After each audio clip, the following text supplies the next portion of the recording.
Il y a un dicton populaire qui dit que « les bâtons et les pierres peuvent me briser les os, mais les mots ne me feront jamais de mal ». Mais est-ce vrai? Ne croyez-vous pas que les mots ont le pouvoir de créer et de détruire? Les mots que vous prononcez changent-ils votre vie et celle de ceux qui vous entourent? Cela peut sembler peu pratique, mais vous ne pouvez pas réaliser grand-chose avec une langue sauvage. Alors au lieu de saboter votre succès, pourquoi ne pas fermer votre bouche et voir immédiatement ce qui vous arrive? Avant de continuer, abonnez-vous à cette chaîne si ce n'est pas déjà fait. Cette vidéo contient un message important pour vous, alors assurez-vous de ne pas la laisser à mi-chemin et n'oubliez pas d'activer la cloche de notification pour des vidéos plus perspicaces. Nous pourrons également dire quelques prières ensemble à la fin. Dans le monde d'aujourd'hui, chacun a une opinion sur tout. En conséquence, l'idée de se taire semble désormais déraisonnable. Bien sûr, il est bon de prendre la parole et de partager ses réflexions et ses opinions. Mais de la même manière, il y a aussi du pouvoir dans le silence. Parfois, la meilleure chose que vous puissiez faire est de garder la bouche fermée et de regarder les choses se dérouler. Il y a deux aspects à cette idée de se taire. La première consiste à permettre aux autres de s'exprimer plutôt que d'attirer toute l'attention sur soi. Si cela n'était pas important, la Bible ne vous encouragerait pas à parler lentement et à écouter rapidement. Cela indique que parler moins et écouter davantage conduit à de meilleurs résultats. Lorsque vous apprenez à vous taire, vous vous autorisez à réfléchir avant d'envoyer des réponses. Cela permet d'éviter des conflits et des malentendus inutiles. Mais se taire ne consiste pas seulement à écouter les autres, il s'agit aussi d'écouter Dieu. C'est drôle comme vous pouvez continuer à parler à Dieu sans lui permettre de répondre, alors que vous appelez cela communication. Mais en même temps, vous dites que vous n'entendez pas Dieu vous parler. C'est vrai parce que vous ne lui avez pas permis de parler. Lorsque vous prenez le temps d'être immobile et silencieux devant lui, vous l'entendrez sans obstruction. C'est seulement alors que vous verrez sa bonté rayonner dans votre vie. Au lieu de murmurer et de se plaindre, Anna a choisi de se taire. Mais au milieu du silence, elle n'a jamais cessé de prier Dieu. Il en va de même pour Daniel. Malgré ces situations, il a gardé la bouche fermée, a prié et a permis à Dieu d'œuvrer en sa faveur. Lorsque vous choisissez de parler moins et d'écouter Dieu, vous reconnaissez que vous n'avez pas toutes les réponses. Vous êtes ouvert à apprendre de lui en raison de votre compréhension limitée. N'oubliez pas qu'il parle d'une petite voix douce et que tant que vous ne vous taisez pas, vous ne l'entendrez pas parler. Le deuxième aspect est de garder le silence sur vos projets et de permettre aux résultats de s'annoncer. C'est pourquoi vous entendrez souvent les gens dire « il vaut mieux montrer que dire ». Au lieu de toujours parler de ce que vous faites ou allez faire, pourquoi ne pas passer à l'action et laisser parler vos résultats? C'est comme le vieil adage, les actions sont plus éloquentes que les mots. Peu importe l'âge de ce dicton, il restera efficace. N'essayez pas d'impressionner les gens avec vos mots. Tout le monde qui sourit et rit avec vous ne veut pas vous voir réussir. Vous vous ferez donc plus de mal que de bien en informant les gens de chaque pas que vous faites. Proverbe 21, 23 dit, « Ceux qui gardent leur bouche et leur langue se préservent du malheur ». Vous n'exprimerez peut-être pas votre intention de vous montrer, mais la deuxième partie peut se sentir intimidée, et la plupart du temps, cela ne se passe pas bien. Bien-aimé, le monde contient trop de bruit pour que tu veuilles y ajouter. Dans des moments comme celui-ci, garder la bouche fermée s'avère utile. Il s'agit d'une compétence précieuse sans laquelle vous ne pouvez pas vous permettre de vivre. Vous ne comprenez peut-être pas pourquoi, mais il y a tellement de raisons importantes qui y sont liées. Êtes-vous prêt à les connaître? Numéro 1. Cela montre votre niveau de foi et de confiance en Dieu. Beaucoup de gens finissent par ne pas obtenir ce qu'ils veulent parce qu'ils essaient de forcer les choses à se dérouler à leur manière. Mais la Bible nous rappelle qu'il y a un temps et une saison pour chaque activité sous les cieux. Si vous êtes assez sage pour rester calme et tranquille tout en attendant Dieu, vous verrez sa main à l'œuvre dans votre vie. Et cela montre grandement votre foi et votre confiance en ses capacités.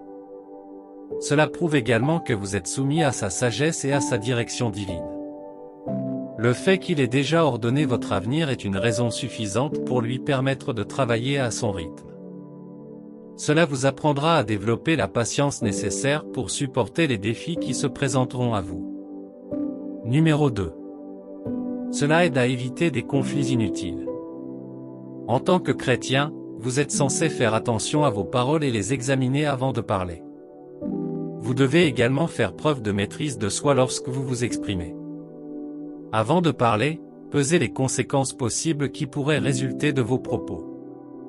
Si vous trouvez que vos paroles n'apporteront pas de bons résultats, abstenez-vous de parler.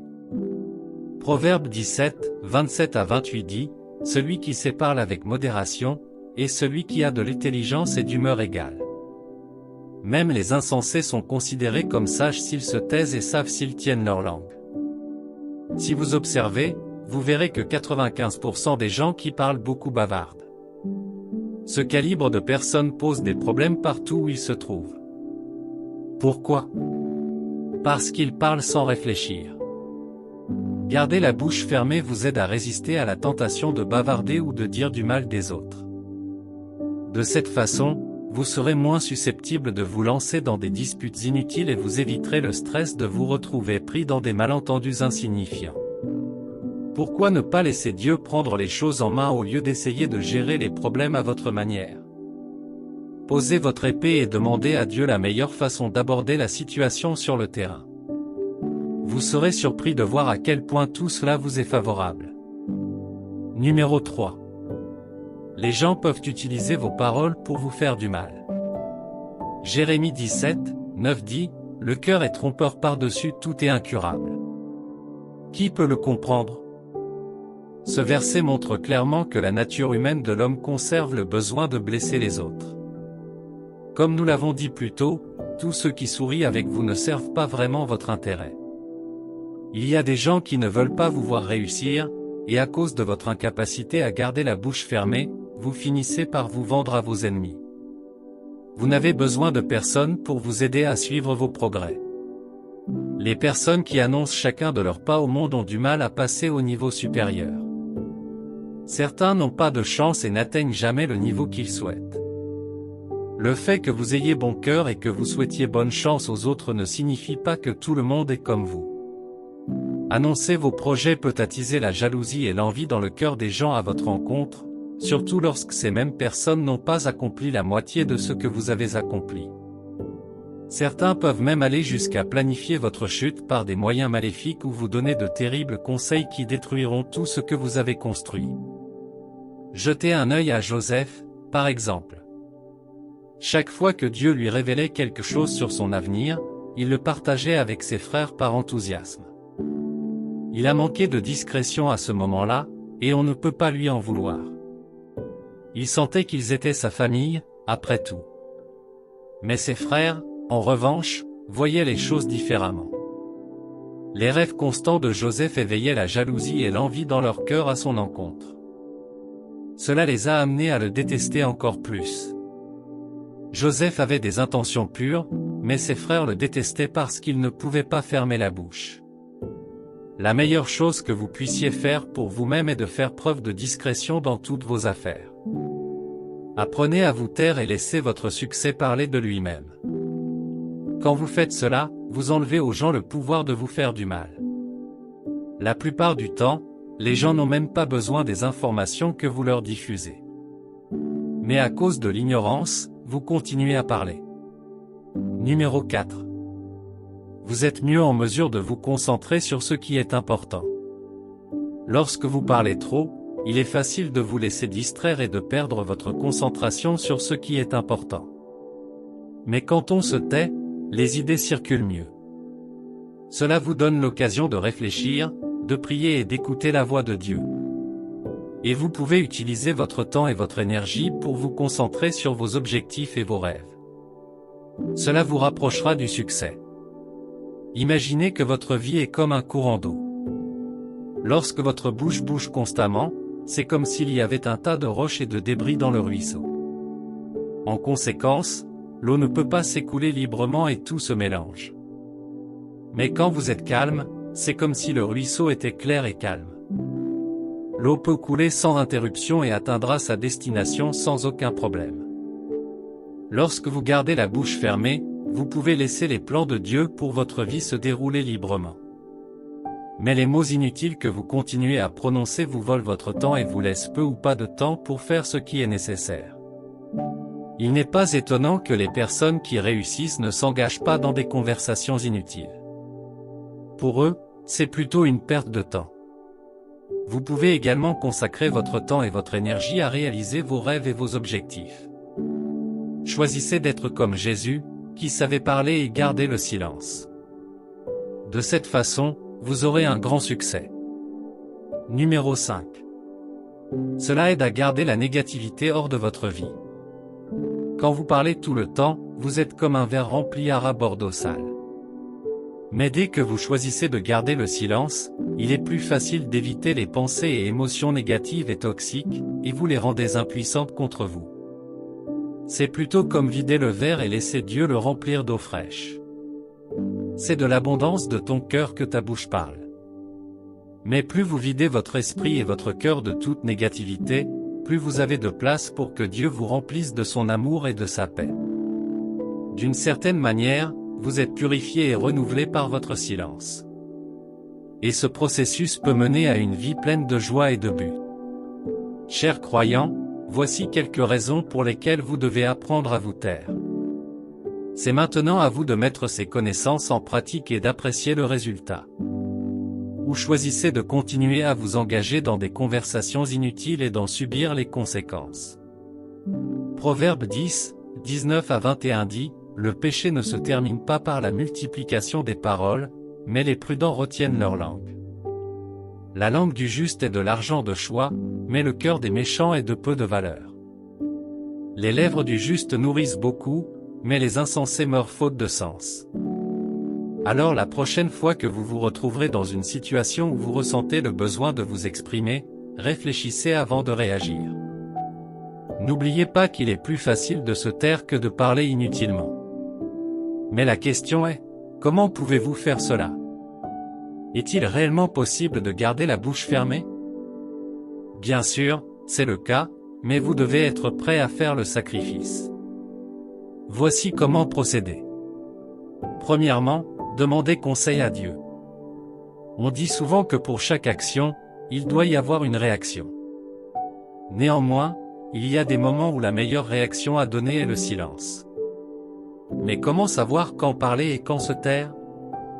Vous pouvez le savoir grâce à la direction de Dieu. Cela ne signifie pas que vous attendez d'être prêt à parler avant de commencer à prier pour obtenir des conseils. Chaque fois que vous priez, demandez à Dieu d'assaisonner votre discours. Demandez-lui de parler à travers vous dans chaque conversation dans laquelle vous pourriez vous engager. Et demandez-lui de vous aider à garder la bouche fermée lorsque vous le devez. Laissez-le vous guider pour choisir vos mots avec soin. La Bible dit que les paroles pleines de grâce sont un rayon de miel, douces pour l'âme et guérissant les os. Lorsque vous invitez Dieu dans vos conversations, vous pouvez parler avec sagesse, gentillesse et grâce. Et en retour, cela entraîne des résultats positifs. Il élève les âmes et apporte la guérison aux situations. Au lieu de répondre par la colère ou la frustration, choisissez de parler avec amour. Ce faisant, vous créez une atmosphère positive dans laquelle les gens ressentent l'amour de Dieu et glorifient son nom. Numéro 2. Écoutez davantage, activez le silence et pratiquez la maîtrise de soi. L'un des moyens les plus efficaces de garder la bouche fermée est de pratiquer une écoute active. Si vous êtes le genre de personne qui parle beaucoup, vous devez vous entraîner à parler moins et à écouter davantage. Au lieu de toujours vous précipiter pour répondre, prenez le temps d'écouter et de méditer sur ce que vous avez entendu. Sans aucun doute, cela nécessite de la maîtrise de soi et de la discipline. C'est comme essayer de faire quelque chose que vous n'avez jamais fait auparavant pour la première fois. Pensez Y comme à un muscle. Plus vous faites d'exercice, plus vos muscles deviennent forts. De la même manière, plus vous pratiquez le silence, plus votre muscle du silence devient fort. Au début, il sera très difficile de garder le silence pendant de longues périodes. Mais plus vous pratiquez, plus cela devient facile. Avec le temps, vous développerez la maîtrise de soi et la conscience de soi nécessaire pour rester silencieux lorsque cela est nécessaire. Pratiquer le silence est comme beaucoup d'autres compétences. Son développement prend du temps et des efforts, mais les avantages en valent la peine. Cela favorise non seulement une meilleure communication, mais renforce également les relations. Quelle que soit la force de votre envie de réagir de manière impulsive, respirez profondément et faites une pause. Parfois, la chose la plus puissante que l'on puisse dire n'est rien du tout. Dans les moments de conflit ou de tension, envisagez de choisir le silence plutôt que les mots. Dans le silence, vous pouvez entendre la voix de Dieu vous guider dans la bonne direction. Rappelez-vous, la Bible dit dans Proverbe 29, 11, « L'insensé donne libre cours à sa colère, mais le sage se maîtrise. » Vous n'êtes pas un imbécile, vous devez donc faire preuve de contrôle sur vos paroles. Cela aidera à éviter des conflits inutiles et permettra à Dieu d'agir dans la situation. Cher ami, la Bible vous apprend beaucoup sur l'importance de fermer la bouche. Vous pouvez voir comment Dieu a travaillé dans la vie de personnes qui ont choisi de garder le silence et de l'attendre. Lorsque vous choisissez d'activer le silence, vous commencez à voir Dieu faire des choses étonnantes se produire dans votre vie. Mais il y a quelque chose que vous devez savoir, garder la bouche fermée ne consiste pas à réprimer votre voix ou vos pensées. Vous pourriez avoir l'impression d'être inférieur ou timide, mais vous savez que ce n'est pas le cas. Il s'agit d'utiliser vos paroles avec des intentions valables, d'une manière qui honore Dieu et reflète son amour. Lorsque vous gardez la bouche fermée, vous permettez à Dieu d'œuvrer dans votre vie et de réaliser ses plans pour vous. À partir d'aujourd'hui, faites confiance au timing et à la sagesse de Dieu. Regardez-le vous préparer des choses étonnantes alors que vous choisissez de garder la bouche fermée d'une manière qui lui plaît. Prions. Cher Père juste, j'adore et révère ton saint nom parce que tu es Dieu.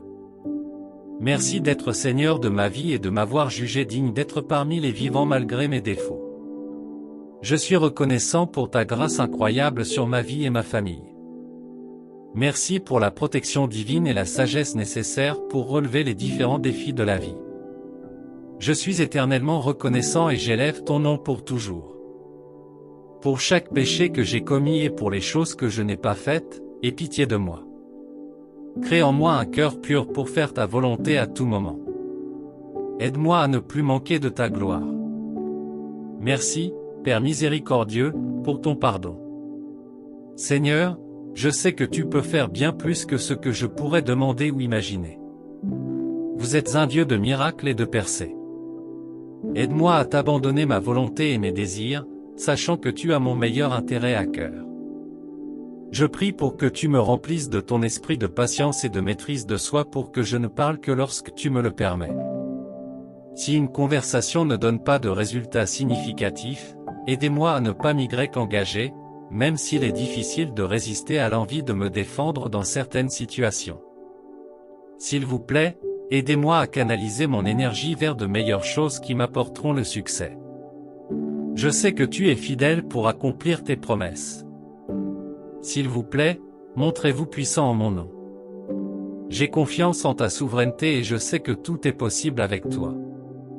Merci, Seigneur, d'avoir entendu ma prière. J'ai confiance en ton amour sans fin et en ta fidélité. Que ta volonté s'accomplisse dans ma vie et que je vois tes bénédictions se déployer d'une manière que je n'aurais jamais imaginée. Au nom de Jésus, Amen.